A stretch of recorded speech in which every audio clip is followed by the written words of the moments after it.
And we are live. Hello, one and all, and welcome to episode 9. Long overdue, long awaited of the Giza Wrestling Report. It is great to be back on here for another edition. It's been a couple months since I've done one of these, and joining me for this episode 9 of the Giza Wrestling Report is a guest from across the pond, my good friend Connor. Connor lives all the way in the United Kingdom. And Connor, it's great to have you back on here. And for those of you that are unfamiliar with you, why don't you give a little background about yourself and what have you? Oh God, where should I start? Interview me. Well, you're from the United Kingdom, specifically where? What, like part of the UK? Kind of Manchester, a little bit Liverpool. Okay. As far as anyone's concerned, I'm from the UK. Yes. Pete Dunne, Trent, Trent Seven, the United Kingdom champion. That's where I'm from.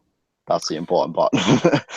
And you're training to be a wrestler, if I'm not mistaken. Yeah, I live in Preston, and for anyone that knows the UK scene, Preston is home to, of course, Preston City Wrestling. You've had every big indie name there, including Goldust. Goldust used to wrestle there too, and they are one of the biggest wrestling companies in the UK at the moment. That's where I'll be training. Okay. Good stuff. I wish you good luck. And you said, have you ever had the chance to meet any of the guys that we've seen in the UK tournament and now on NXT? Like you mentioned, Tyler Bate, Pete Dunne, Trent Seven, Mark Andrews, guys like that. Have you had a chance to interact with any of these competitors? No, every chance that I've ever had, I've kind of blown because, I've met El Ligero, who I'm pretty sure he wrestled on TNA Boot Camp. He was on TNA Boot Camp at El Ligero. I met him at a show, I think like last year or a few years back. That was pretty good. But yeah, not really. I haven't met many wrestlers. I haven't been that fortunate, but I plan to. All right then, Connor. Basically, you know how this works. We're going to be going through the number of articles that I have posted, and you have the script in front of you. Links to all of these articles can be found down below in the description box. And of course, as always, these articles come from WrestleZone.com, and this is going to be for the week of March 6th, 2017. It's crazy how fast this week's going. We're only 3 weeks away until WrestleMania, 22 days as to be exact, March 11th. So it's flying by fast. So yeah, I think that's crazy. It is. Mania will be here before you know it, and then half the year will already be over. It's like, wow, where does the time go? But let's get into our first article here. As you can see, backstage news on Bubba Ray Dudley, who appeared in ROH, and here's some information about the future in his company. As noted, Bubba Ray, a.k.a. you may know him as Bully Ray, appeared at last week's ROH Manhattan Mayhem event. And he put ROH champion Adam Cole, baby, through a table. According to PWInsider.com, the deal between Ray and ROH was not a last-minute thing, and it was something ROH had been working on for quite some time. As noted, Ray was close to returning to TNA, or now known as Impact Wrestling, at last week's tapings. However, the two sides could not reach a deal in time for the tapings. As for ROH, Bully Ray is considered a top priority for the company, so we can expect to see him make consistent appearances in the company. I'm not the biggest fan of ROH, but if they're in town, I'll go, and I'm familiar with some of the talent, and of course I'm familiar with Bubba Ray Dudley, a.k.a. Bully Ray. Loved his run as Bully Ray in TNA. And I think he'll be a great fit for Ring of Honor. Like I said, they got some good talent there. He's a good veteran presence. Connor, are you you watch much Ring of Honor, if at all, and your thoughts on? When I was still in school, I'd literally check on the Ring of Honor web. I used to watch all the episodes on the Ring of Honor website, and I'd check back every day in school, literally every day for new episodes. Wow. Because they would come back. They come in onto the website, but maybe once a week or twice a week. I'm not sure, because it seemed to be quite a lot of episodes they posted on the website. And I'd stream them all online. And honestly, I think wrestling wise, they have probably the best wrestling show. When talking about wrestling, I mean wrestling itself, they have the best wrestling show probably in the US. Apart from PWG and other companies like that, I think Ring of Honor is one of the best companies for wrestling itself. Storylines, yeah, they're okay. Production values, whatever. Sure. I'm not really bothered, but the wrestling itself, honestly, it surprises me how good the wrestling actually is. Yeah, the wrestling, like I said, I went to a Ring of Honor house show. Actually, it was a TV taping. They did 4 shows, 4 sets of tapings there, and like you said, the wrestling was really, really good. I had a great time there. And me and my friend, we were unfamiliar with some of the talent there. Now, I knew guys like Christopher Daniels, Kazarian, Adam Cole, what have you. So it was great. And Cody Rhodes was there, a couple other names. So, and when I can watch it, I'll go to Ring of Honor because it's great to see something outside the WWE bubble. Now, what are your thoughts on Bully Ray going to Ring of Honor? I think it's great. I mean, good for him. To be honest, I don't really care for him. I'm not gonna lie. I don't think he's been relevant since his run in TNA in that Aces and Eights. I think that was his peak. You know what I mean? I think that was when he was like, but when he returned to like WWE, honestly, I don't think he was given like a proper opportunity. You know what I mean? I think if he could have ran with his Bully Ray character in WWE, he'd still be there right now.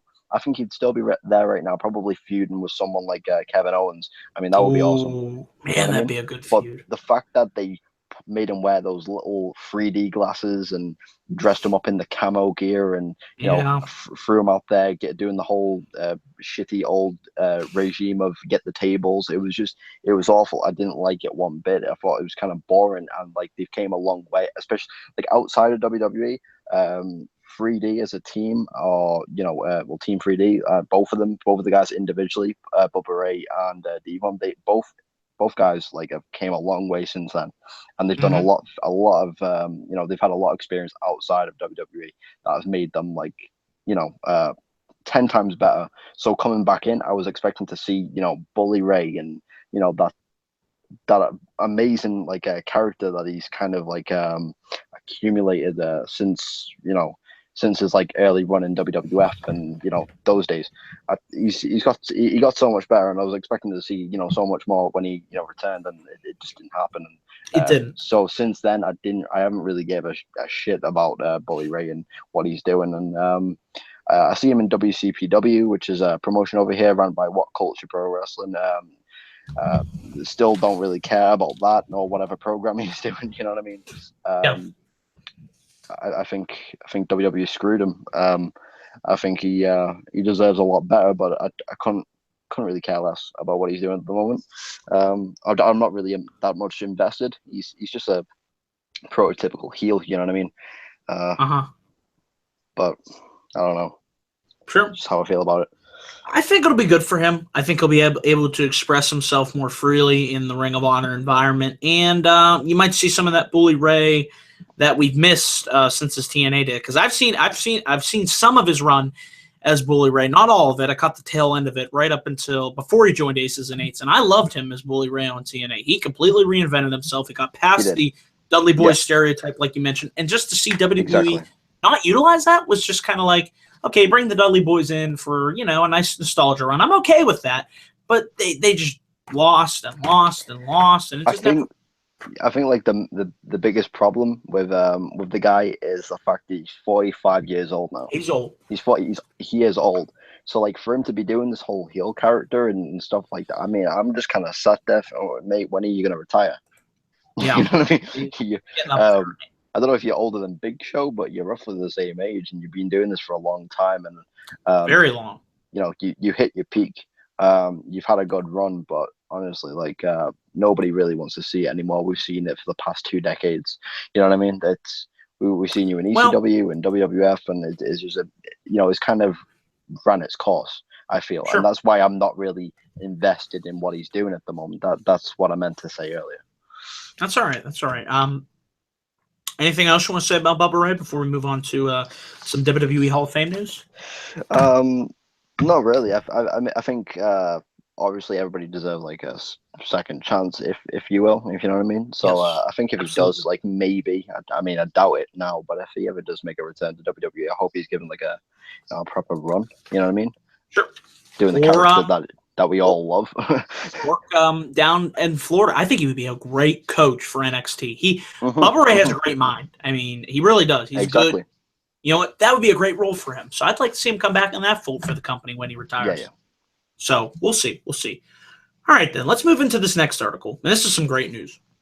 Ricky Steamboat is going to be inducting, long overdue, the late, great, ravishing Rick Rude, who will be inducted into the WWE Hall of Fame by Ricky the Dragon Steamboat. The news was broken by Bleacher Report in an exclusive interview with the 2009 inductee. The two locked horns several times in WWF in the late 1980s, including a memorable bout that kicked off the first ever Royal Rumble event in 1988. And watch it. That was a good match.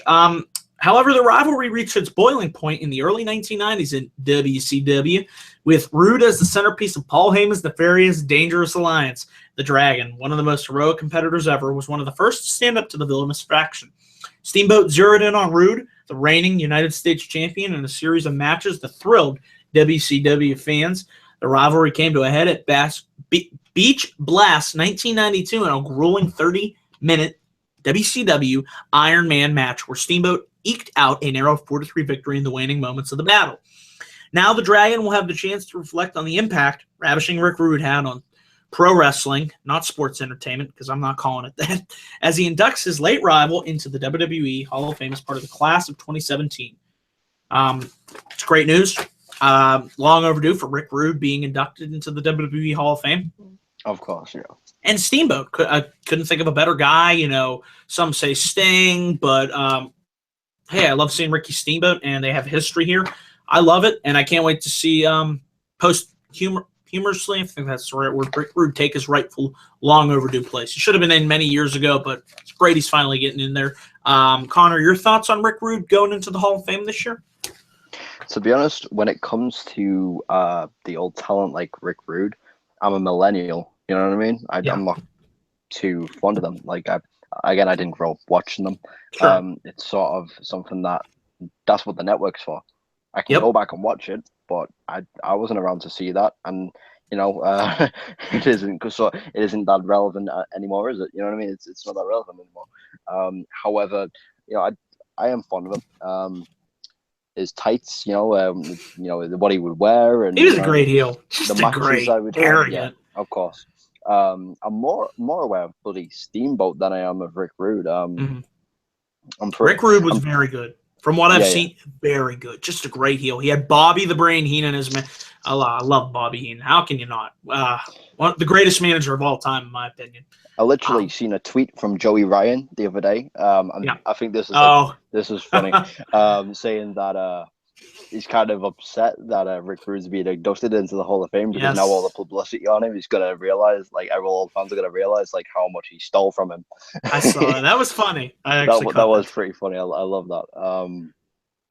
But yeah, I'm not too fond of like the old wrestlers, and obviously for his time, he probably was like pretty big guy back in the 80s.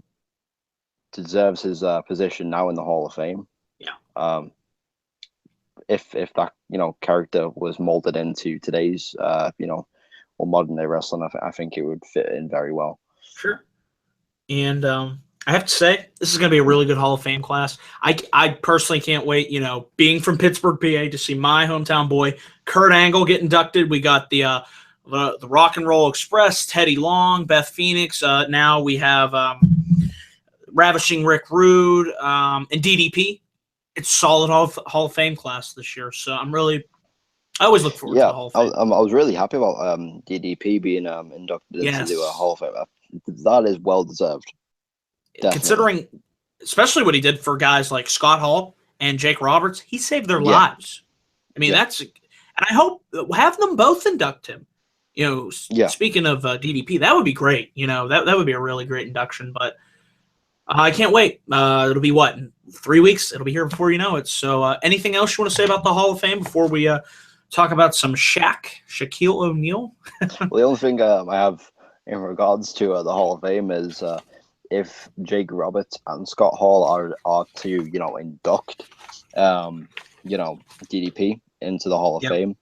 I haven't seen Jake Roberts recently or Scott Hall. Actually, Scott Hall, I think he's in okay condition. But Yeah. Jake Roberts, I don't think so. If he was to kind of go up there and be like, this guy helped me, out of an addiction problem and stuff like that, when he's there looking like he's still addicted, I don't think it'll go down very well. You know what I mean? So, Okay. I think that's a bit of a concern. Sure. So we'll see who inducts everybody there. But all right, then let's transition here into the next article. Apparently, on the latest edition of his podcast, former NBA player and current NBA analyst Shaquille O'Neal, you may know him better as what was his name? Kazam the Genie. He was also oh God, what was that horrible? He's been in a lot of bad movies. It was a superhero movie. Was it Man of Steel? No, not Man of. That's Superman. Steel. He was in some shitty horror Superman movie. If you want to watch bad movies, look up Shaquille O'Neal movies. And he also had a video game. It was called Shaq Fu for the SNES. I think that was very bad too. So, anyways, back to the article here. As you can tell, I'm not the biggest Shaquille O'Neal fan. He discussed the rumors surrounding him of having a match at WrestleMania. Despite rumors saying that the match has been called off, Shaq said that he's still talking with WWE officials. Here's what Shaq had to say. I've talked to somebody high up in the organization, and we're back talking again. I just want the people to know it had nothing to do with me, despite what you hear. His comments for The Big Show, who said he was afraid to get in the ring. No, I haven't seen them. We talked yesterday. I didn't know that. I'm going to see you. I'm not worried about it, Big Show. I'm going to see you. The world ain't that big for me not to see you. Apparently, it looks like maybe Shaquille O'Neal versus The Big Show's on at WrestleMania. I could care less, honestly, if this match happens. The only reason I do care is I hope the match does happen for Big Show's sake because he busted his ass to get himself in the best shape I've seen him in years. And for the match not to happen, I think that would be a slap in the face to the Big Show. What did he lose? Like 90 pounds, like 100 pounds or something like that? He is ripped. The Big Show is that. He's more like the medium show. Yeah. I'm not a big fan of the celebrity stuff, but I know why they do it. And that just doesn't appeal to me, but more to the casuals, whatnot. So, you know what? If you're going to do the match, it won't be long. To be honest, I think the only reason the match was going to happen anyway because WWE thought in advance that having Shaquille O'Neal, the fact that he's like, a big public figure, having him come in for WrestleMania might draw a bit more eyes. But I'm not too fond of, his. I know he's a former NBA player, but like, I don't think he's going to draw that much. You know what I mean? I don't think it's really that relevant. And I think after everything Big Show's been doing, I'm kind of glad the match might be off because I think Big Show deserves a lot better than that. Probably, if the match doesn't happen, I think he'll be in the Andre Battle Royale. I hope he wins it again. Okay. See, I hope Strowman wins. I think Strowman needs it this year since he's not. Of course he does, yeah. Yeah. Well, he hasn't got that, has he? No. I think he'll be in the Battle Royale. I think either him or Luke Harper would be two good picks to win the Battle Royale.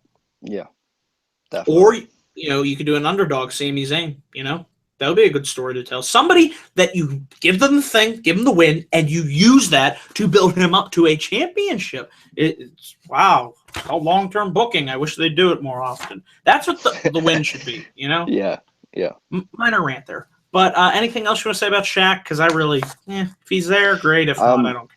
To be honest, I was thinking to myself the reason why the match might be on or off. I mean, it was a bit weird, but maybe Shaq's holding them up for money. I don't know. As JR said in his podcast, it's always two things. It's either creative or cash. Two exactly. C's. It is because like when I heard about like the match might be off, all I could think of was he's a public figure. Maybe he thinks he can juice some more money out of WWE. Maybe it's that was not a it. main event match. It's a mid card match. You're not going to get that much money. So we'll see. We'll see. This should be interesting. Since you said you're more of a fan of me than New Japan Pro Wrestling. I don't know if you know much about. I hope I pronounce his name right. Tomokai Honma. I hope I pronounced that right. And his injury, I don't know if you heard about this. New Japan Pro Wrestling has announced via a statement on their website that Honma has begun regaining feeling in his extremities, and while still weak, is able to move his arms and legs. On March 3rd at a New Japan Pro Wrestling event in I'm not even going to try and pronounce that. It's somewhere in Japan. Honma was hit with a DDT off the second rope by Jado, similar to what Randy Orton does, the drop DDT. And Honma did not get up after the bump. And he was unresponsive, and this is very bad. The match was immediately stopped, and he was stretchered out of the ring and rushed to the hospital. The New Japan website said, now he's able to move his feet a fair bit amount, and he can grip objects and bend his elbow. He is making progress day by day. The biggest worry with an injury between the third and fourth vertebrae is the effect it can have on circulation and respiration. At this point, he is out of the most dangerous period of the first couple of days after the injury. As such, he was moved from the ICU this afternoon. We hope he will continue to recover from there. So what I heard happened is somehow a foot got in the way, and the way he hit his head pretty bad, and they thought he might be paralyzed. That's scary to hear. You never want to hear about somebody getting hurt. I don't know if you're familiar with the injury situation more so than I am, if you've actually seen the footage of what happened or what have you. To be honest, I'd expect nothing more because one, it's Japanese, it's Japanese pro wrestling, and two, it's strong style. You know what I mean? Mm-hmm. It's either one or two things. Either he didn't bump properly or whatever, yep. Or it's just a matter of how they're performing it, because it's predominantly just strong style wrestling. That's yep. what they do. If you watch any match, you'll just see that they lever each other with shots and moves, and they're so stiff. It's so stiff. So you'd expect nothing more than for someone to get an injury every so often. But the wrestling's good, you know what I mean? So you wouldn't really complain, but you would expect an injury every so often, and especially from a DDT. Well, what do you expect? It's a DDT. Sure. And anything can always go wrong. That's why when I hear people say, sorry, I didn't mean to cut you off there. No, go on. When people say, it's fake, it's fake. Yeah, well, it is scripted and predetermined, but with something like this, all it takes, as I always say, you have to be in the right position. You have to catch, it's a dance. You have to protect your partner. You put that trust in the other person to protect you, to catch you, whatever spot you're doing. And I'm sure this guy, it was just a miscommunication and whatnot, but it just goes to show you the tiniest thing can go wrong. That's why these guys are trained. I mean, you're training to be a professional wrestling. You have to be a professional to do it. It ain't ballet, people. So just wanted to throw that out. You could always argue that it's fake. It's fake. It is. It's like, you just kind of think to yourself, well, bro, can I drive your head into the ground? Then we'll see if it's fake. I just get. It doesn't even bother me anymore when people say. I get tired. I'm like, shut up already. I hear I think the last time someone said it was fake to me, I was just like, yeah. Okay. I know. Great. If they act like you don't know, you do know that's fake. I'm like, of course, I knew that since I started watching. Who gives a shit? I like it. That's all that matters, right? You sort of just have to take it with a pinch of salt. Maybe throw some sarcasm at them. Like, well, so are movies and TV shows and all that other shit. Yeah. So, I just hope he recovers. It sounds like he's making some positive steps in that process, and he won't be paralyzed. That's the scary thing. Yeah, anything with paralysis, I mean, that's scary. I mean, look when Austin got dropped on his head. He couldn't move his hands for a little bit. He thought, shit, he might be paralyzed. Luckily, he wasn't, but goes to show you, all it takes is for one bad move. Uh-huh. So, anything else you want to say about this injury situation before we move on to the next article? To be honest, this Tamakai guy, I've never heard of him. Okay. Never heard of him. Jada? Nope. Okay. Nope. See, I know guys like Kota Ibushi and the Rainmaker. Yes. I know a lot of the Japanese guys, but like these two guys, I've never heard of them. This must have been a mid card match. It actually it says right here. All right, never mind. Okay. All right, then. Let's move on to this bit of news. This was good to hear. Triple H and Finn Balor returned to the ring this weekend. Triple H and injured WWE star Finn Balor made the returns to the ring yesterday at a WWE live event. They were scheduled for Friday's Raw live event in Buffalo, New York, and Saturday's event in Toronto, Ontario, Canada. Triple H and Finn's opponents for the live events have yet to be announced. It's worth noting Triple H will team with Samoa Joe and Kevin Owens to take on Finn Balor, Sami Zayn, and Chris Jericho at the March 26th WWE live event in White Plains. Balor has been out of action since injuring his shoulder in a match against Seth Rollins at SummerSlam 2016. So this is good news. It's good to see the Triple H. He's smart enough to be like, hey, I haven't wrestled in a year. Why don't I go on some live events that'll knock some of the ring rust off, and he should be ready to go. And with Balor, I think he returns this Monday. I really do. Seeing as how he returned on live events, I would love to see him come out on Monday Night Raw this week. Because I thought it's either going to be at Fastlane, didn't happen. Raw, last week, okay. I felt, looking back on the show, all right, they could have held off, but it has to happen. It's got to be this week, right? He's got to. You know, this whole Triple H, and I've seen the pictures. I've seen the pictures on Twitter. Triple H and Finn Balor returning, but they're returning to a live event. Yeah. I mean, you could argue, it's a good idea for him to get in the ring, get rid of that ring rust before his match with Seth Rollins. Uh-huh. However, I think that's what the performance centers for. That's what the gym's for. You know what I mean? Why would you? This should have been left for TV because that's such a big moment. Well, one, Finn Balor's return, and then Triple H is out of returning to the ring, and the fact that it was like Sami Zayn and Chris Jericho and Balor, and then Samoa Joe, Triple H, and Kevin Owens all in the same match in a tag. That's huge, and they did that at a live event that was untelevised. That imagine like the publicity that would have got, the ratings it would have drawn if it was done on TV. And I understand like great they needed to do that to draw them back onto TV, so to shake off some of the ring rust. But that all I can think right now is that's what the performance center was for. Why couldn't they just get that out the way there, and then like maybe build this match on TV? You know what I mean? I'd still like to see them do that match. They could do it on Raw this week. I think just do the same thing. Oh man, that'd be great. I just feel like they wasted it on something that was untelevised. And I know all of them are filmed. I know it's all filmed and stuff like that for just for record and whatnot. But I feel like they could have done that on TV or maybe at pay-per-view or something like that, because I already see that Triple H and Samoa Joe and Kevin Owens are becoming somewhat a faction. Imagine, I mean, you've already got like Kevin Owens' feud with Chris Jericho, and then you've got Triple H's feud with Rollins. Well, Rollins wasn't in the match. How else can I draw that up?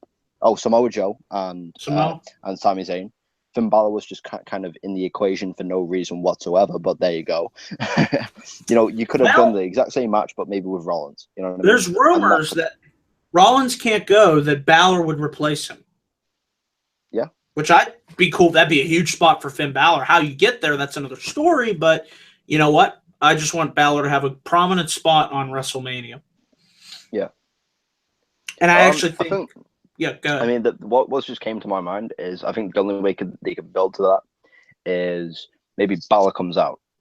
And, I mean, besides the fact that they are literally building as we speak towards Triple H and Rollins, and I'm pretty sure I'm pretty sure it's going to happen anyway. But like, I think the only way they could have drawn Balor to Triple H is maybe if Balor came out, said, I'm back. I deserve my title match, my title rematch. I'm still entitled to one. You know what I mean? I still have a rematch clause.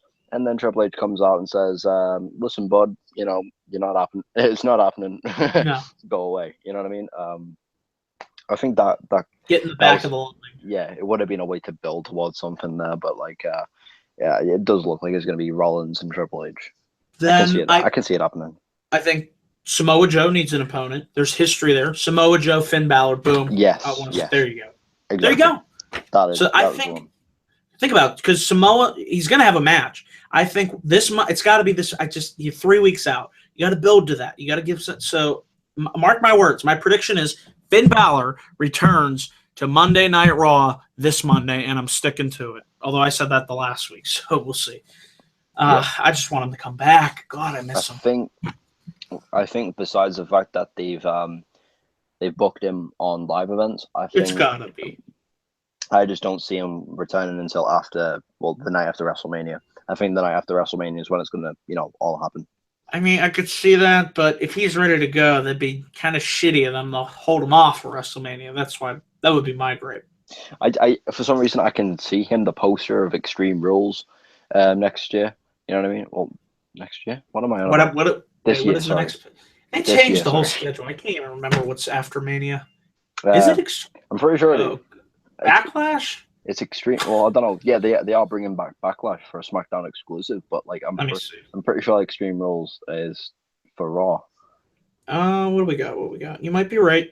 like I said, I can't. Oh no, wait, that's Fastlane. No, Fastlane. Oh, sorry, my phone's fucking up. Yeah. I can't pull up the schedule. Yeah, I don't know why my iPhone's crap in Well, the either bed. way, I see him Yeah. returning the night after WrestleMania. I can see that. I can see a big pop for him. That's Yep. likely to happen. Uh, anything else like that? You know Is what I it mean? It's Payback. Payback is April 30th. That's the next pay-per-view. Extreme Rules is in June. Is it? Yeah. It's tough because you're so used to these pay-per-views being and then they move them all around. It's all weird now. Like, anyway, too many pay-per-views, but that's another issue. So, anything else you want to say about Balor and his return? Anything else before we move on to a bit of sad news here? No, let's just move on to the sad news, whatever it may be. Yes. WWE issues a statement on the passing of Ron Bass. Not really familiar with this guy, but I'm going to pay him the respects that he deserves here. Outlaw Ron Bass passed away. WWE is saddened to learn that Ronald Hurd, known to pro wrestling fans as Outlaw Ron Bass, has passed away at the age of 68. Debuting in 1975, the Tough Texan performed in several NWA territories, including Jim Crockett Promotions and Florida Championship Wrestling. It was in 1987 that Bass rose to national fame in WWF with his ruthless attitude and dreaded bullwhip. Bass battled against classic fan favorites like Junkyard Dog and Brutus the Barber Beefcake. He even claimed a pinfall victory over a young Shawn Michaels in the 1988 King of the Ring tournament. Following his retirement from the ring in 91, Bass earned a bachelor's degree from Arkansas State University, became a successful construction equipment salesman. WWE extends condolences to Hurd's family, friends, and fans. Not familiar with Outlaw Ron Bass, but we lose another former star in the pro wrestling business. We've lost a lot of them over the past couple months. Just to name a few: Chavo Sr., George the Animal Steel, Ivan Koloff, I believe, was the other one. It's crazy how many people in the wrestling business have passed away in the past couple months, let alone. So lose another one here. Not really familiar with him, but just wanted to take. Yeah, you won't be, familiar with him. You know what I mean? You just won't be. From when he retired in 91, in 1991. Yeah, I wasn't even born yet. Exactly. And he debuted in 1971. Way before 20 years he was active. Obviously, WWE don't cover a lot of their own talent and a lot of their own legends to the business. But this is just another one that like 1 minute you're watching Raw and then something pulls up. This legend's died, and you're like, well, who was that? I've never heard of them because they don't cover it. I know, like WWE Network used to do this thing when it was like late night, like when all the shows were off the air. Like when a pay-per-view finished or something like that. What it would do is like the network would, the live stream that they do, like the live channel, they would put like very, very old like wrestling content on there, like very, very old like shows like from like all the territories and whatnot. And like I'd watch that all the time. I'd leave that on overnight and I'd just fall asleep watching it. It was so cool. This was a couple of years ago. I don't know if they still do it anymore. I think they just like put all like their mainstream stuff on there now. But they used to like air all like the old territory stuff like on the network when it was like pretty late at night. It was really cool to watch as well because you'd see all like these old figures like Ron Bass, wrestling and stuff like that. It was really cool to watch. That was like the only exposure they have of like their old stars. They never mention them, you know what I mean? So you don't really know who's who and who they are when they do actually pass away. And it's kind of a shame. It is. There's a lot of greats. However, Ron was like 68 when he died. Says he's 68 years old. So, at least he lived. Yeah, he lived out. You know what I mean? Sure. Unlike some of these wrestling deaths where heart attacks, what have you. It's sometimes it's really sad. But this is also, it's just always sad to hear when you lose somebody in the pro wrestling business. So extend thoughts and prayers to his family during this difficult time. Let's move on and let's talk about viewership information for both Raw and SmackDown this week. Let's start with Raw. According to ShowBuzzDaily.com, this week's edition of Raw featured fallout from Fastlane, and new Universal Champion Goldberg averaged 3.216 million viewers. This week's number is up from last week's 3.093 million viewership average. Below is the hourly breakdown for this week's Raw. First hour drew 3.318 million viewers. Second hour drew 3.380 million viewers. And the third and final hour drew 2.950 million viewers. Switching to SmackDown, according to ShowBuzzDaily.com, this week's edition of SmackDown Live, which featured AJ Styles versus Randy Orton to see who will face Bray Wyatt at Mania 33, averaged 2.738 million viewers. This week's number is up from last week's 2.566 million viewership. Raw once again won the weekly brand split war as Raw averaged 3.216 million viewers for a show featuring Fastlane Fallout and Goldberg as Universal Champion. Good numbers. It's good to see that the numbers went up this week. SmackDown especially, I think the highest that they've averaged since the brand split has been 2.8. So they're coming close to that again. So that's good to see. I'd really like to see them beat Raw in the ratings consistently.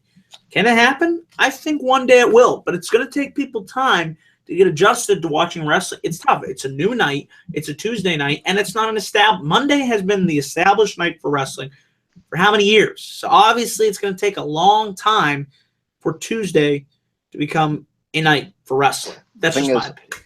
I feel like with Raw, I mean, personally with Raw, I understand the breakdown so well, and I understand why it is.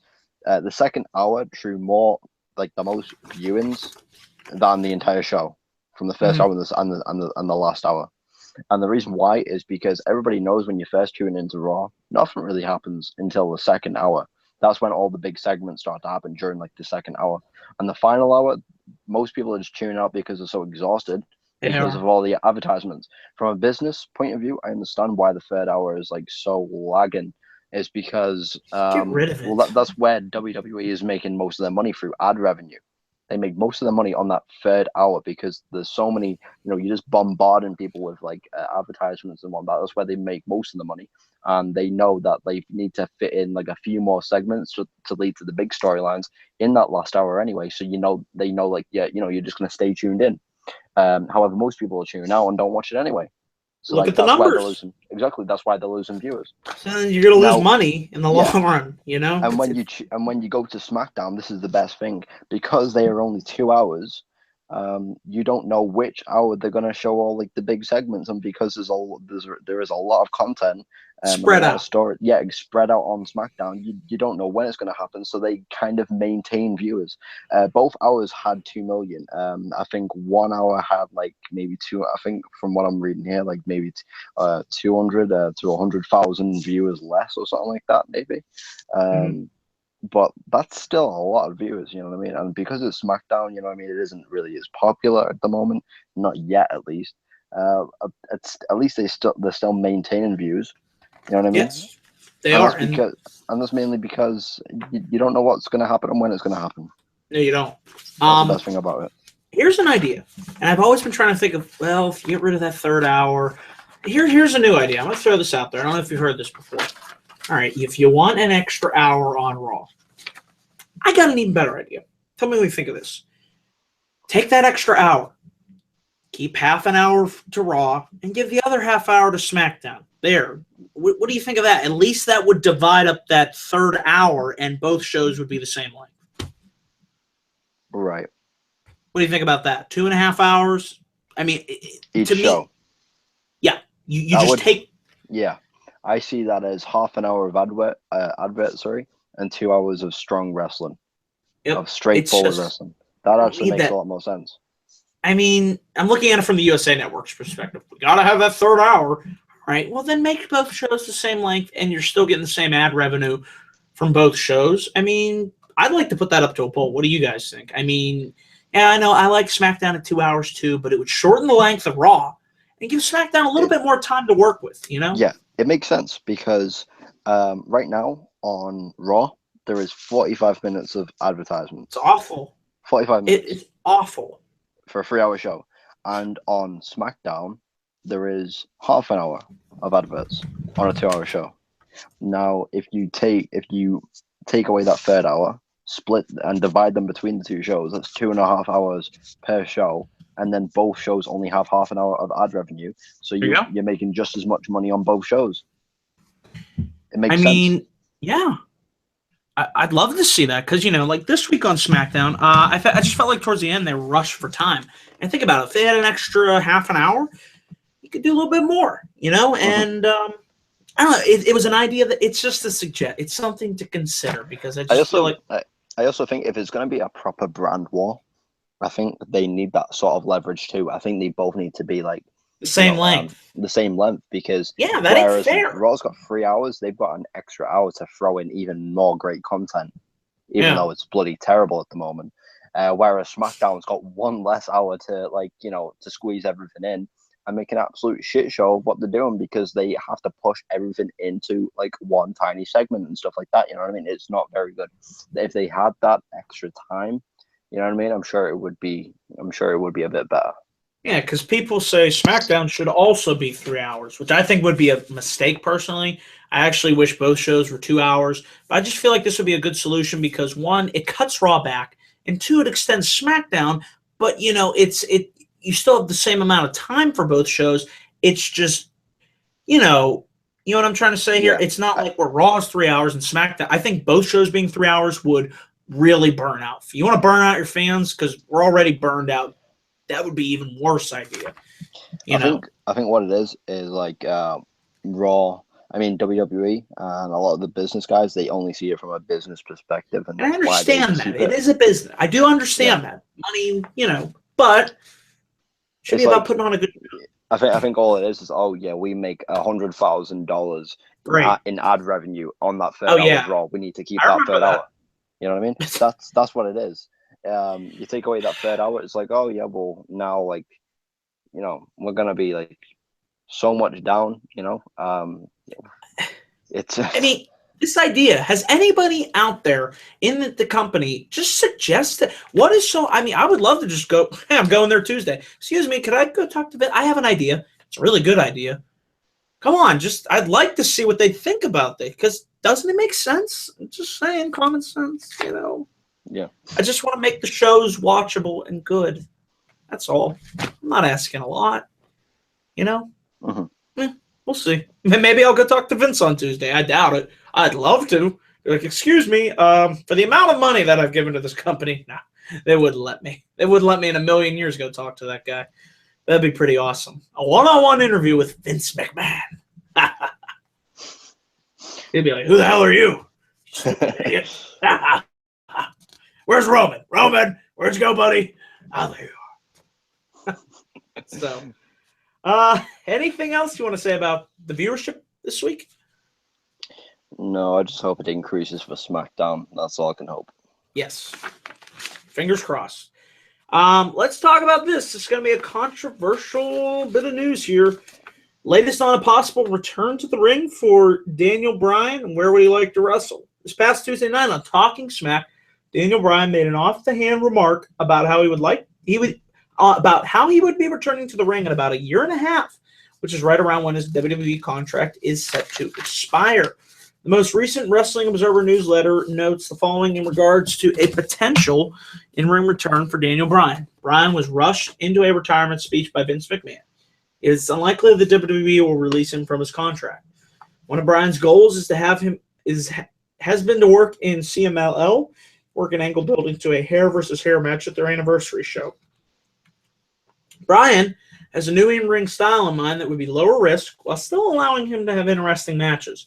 Bryan has noted in several interviews, including one with Jonathan Coachman on ESPN last September, that he has been cleared by several concussion experts to return to the ring. Do you think this is a good idea or a bad idea?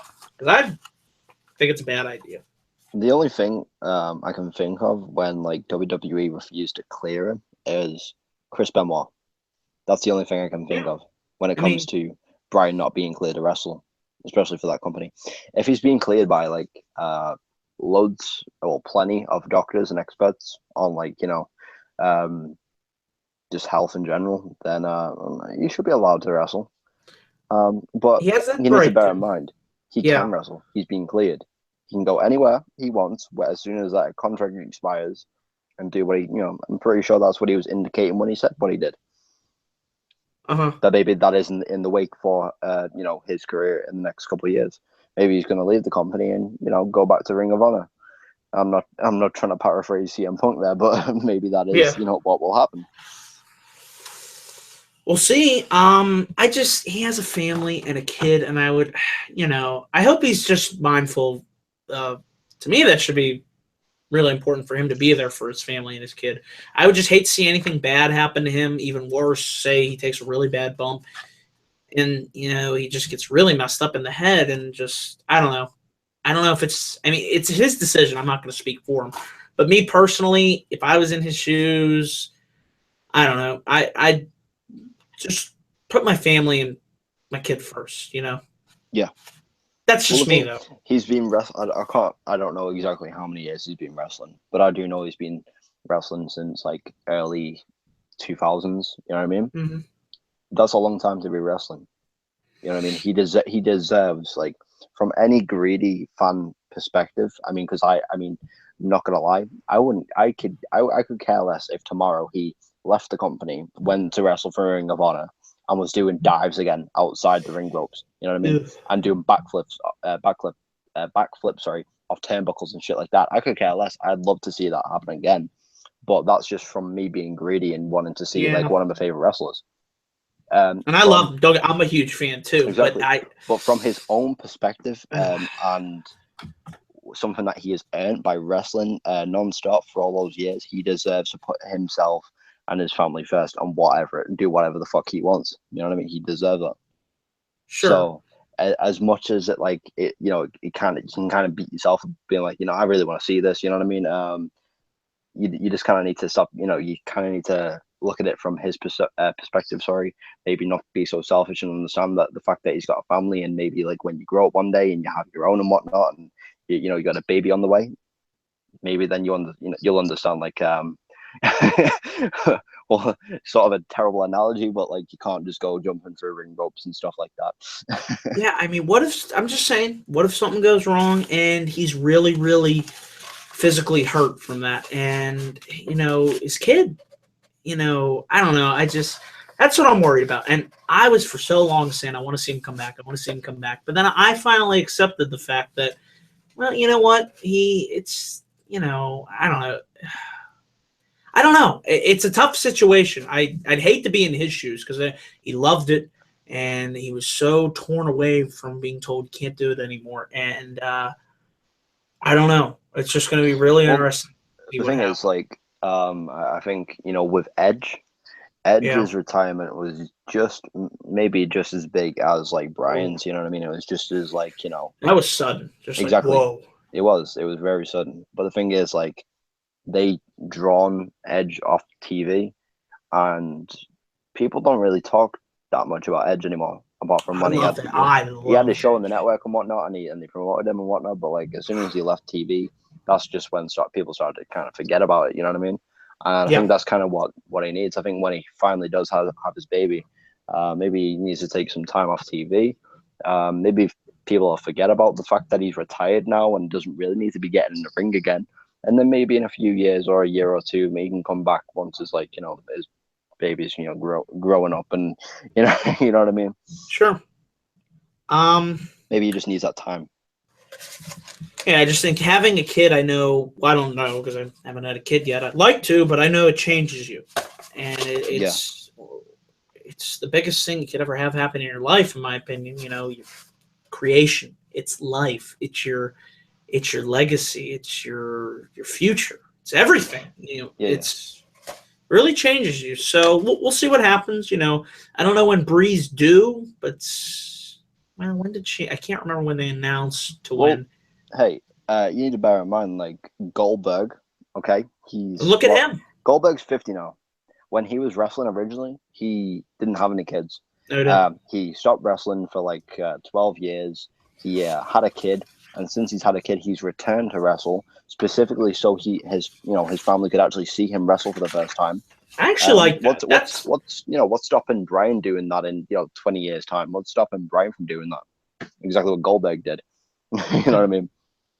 I actually like that about Goldberg coming back. I know a lot of people don't. I'm actually okay with him being Universal Champion. I really am. But we'll talk about that in the next, not this article, actually, following article. But this next article, anything else you want to say about Brian before we talk about the UK Championship live event?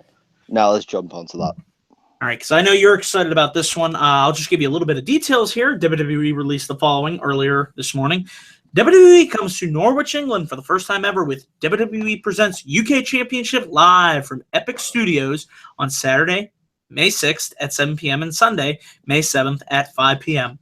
And fans will see inaugural United Kingdom champion Tyler Bate, almost said Blate, plus Trent Seven, Pete Dunne, Mark Andrews, Wolfgang, Tyson T-Bone, Sam Gradwell, James Drake, Joseph Connors, Dan Maloney, and Saxton Huxley. Also appearing will be superstars from WWE's Cruiserweight division seen on 205 Live, including Rich Swann, Kira Tozawa, TJ Perkins, the Brian Kendrick, and Tony Nese. It's an exciting time to come to Norwich for the first time ever, said Paul Triple H Levesque, Executive Vice President, Talent, Live Events, and Creative. The passion of our fans in the United Kingdom makes every show an incredible, unforgettable experience. And I'm the game, and I bury people. What do you think? Okay, I'll stop doing that. What do you think about the UK, what's this called? UK Championship live event? And you're probably excited? Yeah. Like I was telling you before, before we was on the air. 6th and 7th of May. 7th of May is my birthday. So this show is going to be, airing and being taped, I think, I'm not sure, on my birthday, on the other side of the UK, which I'm nowhere near. And the fact that it's got Trent Seven, Pete Dunne, and Tyler Bate there, that's 3 members from the British Strong Style, the team.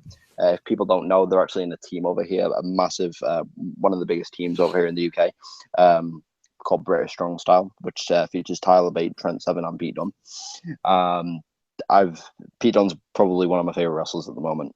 I love to go and see them, but again, the fact that it's over there, I mean, I am super, psyched that they're actually, there's a bit of continuity here. WWE aren't just going to do that one show, the United Kingdom tournament, and then just never do anything else. I'm kind of glad that they're going to, produce a show over here, like they are doing now. But I want to see what what it actually amounts to. I want to see how they do with this, and whether or not it is a bit of continuity, or whether or not they're just kind of trying to sell tickets. You know what I mean?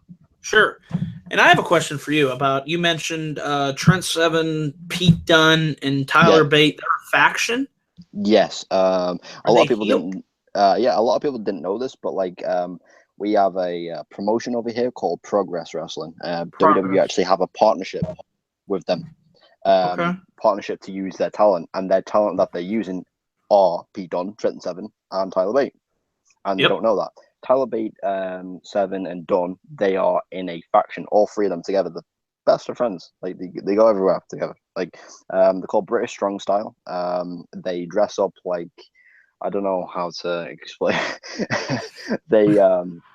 It's very old fashioned, the way they are. And they're heel. They're all heels. They're all. I wouldn't say the heels. Huh. I'd say they are Bullet Club. I'd say it's Bullet Club. Okay, that's a good analogy. Because I didn't know they were in a fact. Because when I saw Tyler Bate, Pete Dunne face, I knew they had history. Yeah. But I didn't realize. Oh shit, these guys were. Because I saw a promo they were cutting, and it was pretty funny, good stuff. Yeah, if it's all on YouTube. If you look it up, if you look up on Progress. YouTube, press Progress, or just even type in Pete Dunne's name, most of the content on him, he'll be with Tyler Bate and Trent Seven. I like them all actually, but him, oh man, he has so much potential. Pete Dunne, I think he deserves to be on the main roster as soon as possible. Well, there's rumors he might be in that faction of Triple H's. Yeah. That'd be good. That would be an Owens, Dunne. I'm kind of a bit gutted because what I don't want to see, like we was talking about earlier with Braun Strowman, but we don't want to see him get buried the way Roman. Buried. Yeah. I'm kind of worried because Pete Dunne, he's so young, but honestly, he does have a lot of potential. And I feel if they do just take him and throw him on the main roster at this moment in time, I feel they're just going to have a babyface team or faction just go over and pretty much destroy any credibility Pete Dunne even had. It just hit me. What's his last name? Dunne. Yeah. Who also has that name in WWE? Kevin Dunn. Oh, wow. Now, we're just going to say he's related to me. But I don't like this guy. You know, Kevin Dunn. It's all about me. We're not wrestling. We're sports entertainment. Yeah. Okay. I'm trying to win an Emmy or an Oscar or whatever. I knew they were going to do something. They would do. I don't put nothing past him. He's Pete Dunne. We got to change his name, damn it. And Tyler Bate. He'll be Master Bate. See? That's funny, damn it. Why aren't you laughing? Nobody's laughing. See, Vince, he'd do that. Don't put. It's just like they ruin these guys. Maybe keep them on NXT. They'd be safe there. I don't know if they do well on Raw. Maybe they'll put God. 7 and oh God, what's his name? 10. They were Ty Dillinger in a team together, and when they come out, they can chant 7 and 10. Get it. Okay, good. Yeah, I just I don't know. I think Dunn has the talent, but again, it's how they use him and how they script him to talk, and I'd be worried. You know, I think Dunn could do okay, but I just think they'd look at him. Vince wouldn't. Who the hell is this guy? I don't know anything about him. Get rid of him. You know, I just, from Vince's perspective. Now, Triple H knows. He knows the talent, because you know, he set up him and Regal and whatnot. They all worked together on that UK tournament, and that was a really good tournament. Vince had nothing to do with that. So if they're in NXT, I trust that they'll be used all right. But when it comes to the main roster, I'm leery. Very leery. Mm-hmm. That's just me. I don't know if you feel the same way, be worried. You know. I don't know. Yeah. Go on. We'll see. We'll see. I just want these guys to succeed because 2 months, what was it, 3 months ago? I had no idea who any of these guys were, but now I've become a fan of them. Why? Because I see the talent in them. And it's great that I get to see all these new talent. That's what I loved about the United Kingdom tournament and the Cruiserweight tournament. I got to half these 2 years ago. I wouldn't know who any of these people were. Now I do, and it's exposed them to a new audience, and they can make even more money. So good, like I said, good for them. You know, I'm happy for them. So we'll see. Let's move on. We got 2 more articles here. Let's talk about WrestleMania 33 plans for Lesnar versus Goldberg. According to the Wrestling Observer newsletter, plans for WrestleMania 33 have only seen minor changes recently. But Goldberg versus Lesnar Universal Championship match has been penciled in as the last match of the night from the start. Unless WWE does change course, Brock Lesnar is slated to win the title. The reason Goldberg had such a dominant showing at Survivor Series and the Royal Rumble was so the end of the feud would see Lesnar finally go over. It was noted that Goldberg's contract expires after WrestleMania. They could always sign him for a longer stretch, and that this title match likely won't be a long one based on Goldberg's last 2. I think that just makes sense based on the story that they're telling. Brock will eventually be able to overcome Goldberg, win the Universal Championship, and we build him up for somebody to take that title off him. Samoa Joe, Braun Strowman, not Roman Reigns. Cough, cough. But what do you think about the plan? Because I think we all knew this is what was going to happen. How do you feel about this? Right. With Lesnar and Goldberg, firstly, should not be the last match on the card. Should not. I completely object to that. I don't want it to happen. Now, I feel like Goldberg might actually go over. Really? I heard that they're meant to be penciling, well, as it says here, basically putting him down to, sign another contract. It could. Maybe Reigns and Goldberg for the Universal title. As a heel? Again, I'd love to see. It's predictable. So Survivor Series, Goldberg goes over. Understandable. Now, him going over like twice over Brock Lesnar, twice is it three times, I'm not sure. For it to happen again at WrestleMania, that's a shocker. But providing the Brock gets the better of him, that would then it would be okay. But I have read that it's kind of the opposite of what you've got here.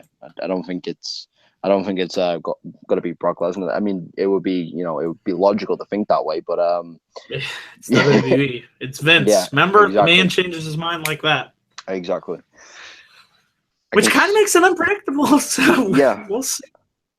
I don't know. I mean, I don't want to see it happen. I obviously want it. I want to see Lesnar win it, but I don't want it to be like a 2-minute match. You know what I mean? 6 to 7 minutes, I think. Yeah. I'd sure 7, like a good length. Not it shouldn't be like a 30-minute because they're not built for that's not their style. But I think a 7 to 8 minutes brawl, a good fight, a good match. Well, come on, I know they. Come on. This is what I keep saying with WWE. I like seeing continuity. I like it. It's the best thing they can do, probably. Now, with this, continuity. Yeah, exactly. But like with Lesnar losing to Goldberg at WrestleMania 20 and then having him lose again at Survivor Series, I think it would be only right to have him lose again at WrestleMania. It would, I mean, obviously you'd expect him to win, Lesnar to win. You'd expect him to win this time, but like for him to lose, would be shocking. It would be shocking. It would be extremely shocking. Now, that would actually be quite interesting as well, because you can imagine he's lost to Goldberg 3 times. They've been leading up to this match for so long, and he loses again. Imagine how pissed off Lesnar's going to be, and imagine how great it's going to be for like the 4th match. You know what I mean? All right, you think okay? I feel like go on. That Goldberg's going to lose. I don't know. That's just how it's been. I do like the fact that we finally got a long-term story out of this. And I know people complain that Owens lost, but I would have complained more if Owens lost and he didn't have a direction heading into Mania. And I love the direction that he has for Mania because we're getting Kevin Owens versus Chris Jericho, another feud that has been built over a long period of time. So I'll give them credit. Those 2 feuds, it has been long-term. Thank you. Thank you. You know what? And it's going to be for the United States Championship. And I know Owens and Jericho are going to probably tear the house down. So you know what?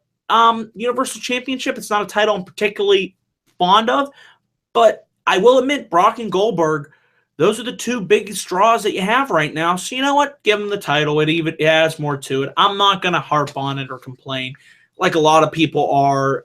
Just give me a good 6-7 minute match. I'll be happy. You know? That's it. Just show me some effort and I'll be happy. So. I mean, when you say 6-7 minutes, no. No, I want a lot longer than that. I want at least. How about 10? At least over 10 minutes. Yeah, at least over 10 minutes. Then it will be okay. But like 6-7 minutes, even that's a bit too short. That would still be longer than their last. What was it? Minute 1:21, and then Kevin Owens was 20. Yeah. Was it 21 seconds? I think something like that. Yep. But at least again with that, I know people complained Owens lost. But how did he lose? There was the distraction from Jericho. So it wasn't like he just lost, There was so that again, it built into the feud. And I love what they did with them on Raw. It built to both feuds. Yeah. Okay. And you know what? Goldberg's last run.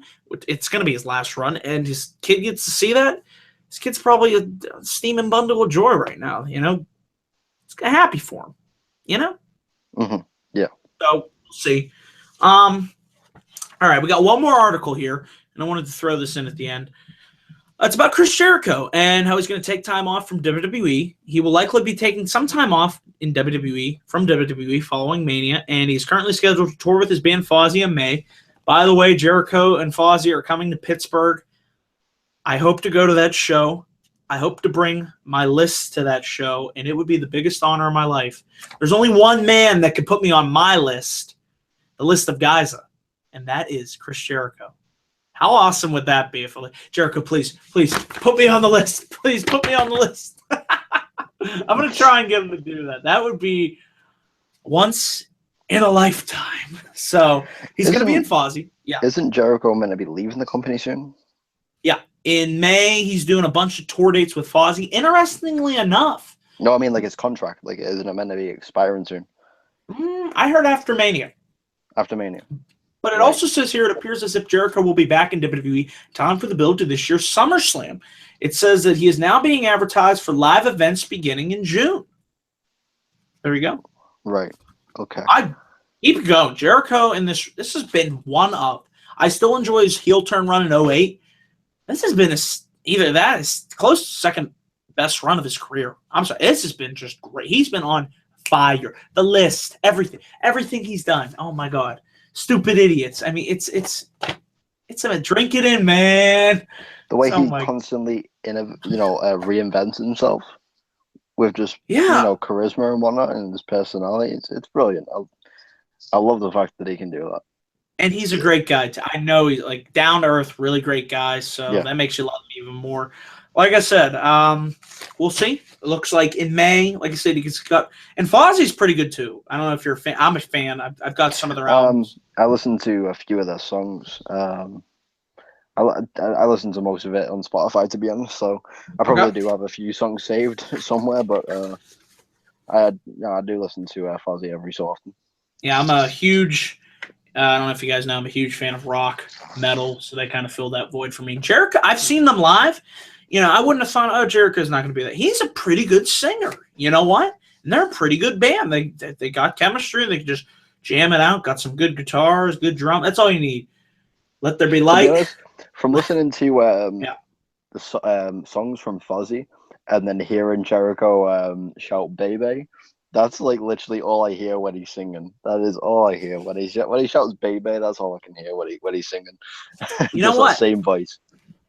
Getting a little bit off topic here, but talking about Fozzy specifically, the song I'm gonna pull it up here. It is a remake of an Ozzy Osbourne song. Where is it? Is it Over the Mountain?